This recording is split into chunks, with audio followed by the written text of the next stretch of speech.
पावसाच्या पाण्याने मुंबईची गती मंदावली। मुंबईची लाईफलाईन विस्कळीत तर रस्त्यांवर पाणी साचल्याने रस्ते वाहतूकही खोळंबली। मुंबईत पावसाचा रेड अलर्ट। आवश्यकता नसेल तर घराबाहेर पडू नका, मुंबई पालिकेचं आवाहन। राज्यभरात पावसाचा हाहाकार। मुंबई, ठाणे, पालघर, रायगड, कल्याण, डोंबिवलीतील शाळांना उद्या सुट्टी, तर इतर भागातील शाळांचा निर्णय परिस्थितीनुसार घेतला जाईल। मुख्यमंत्र्यांची माहिती। कोकणाला मुसळधार पावसाने झोडपलं। जगबुडी आणि नारंगी नद्या धोक्याच्या पातळीवर, नदीकाठची गावं सुद्धा पाण्याच्या विळख्यात। पावसामुळे मराठवाड्यातील 800 गावं बाधित। 1 लाख हेक्टर शेतीचं नुकसान झाल्याची मुख्यमंत्री देवेंद्र फडणवीसांची माहिती।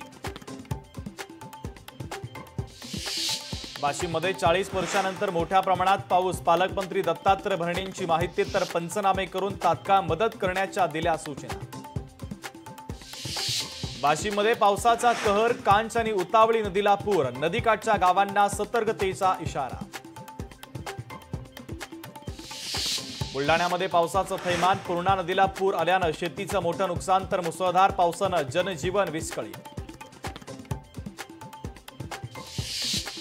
सीपी राधाकृष्णन यांनी पंतप्रधान मोदींची घेतली भेट। पंतप्रधान नरेंद्र मोदींनी राधाकृष्णन यांचं केलं कौतुक।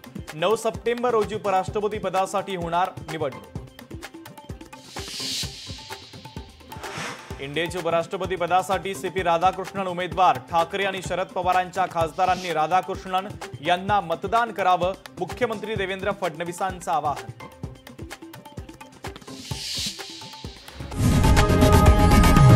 लोकशाही मराठी ऐका, पहा, जागरूक रहा।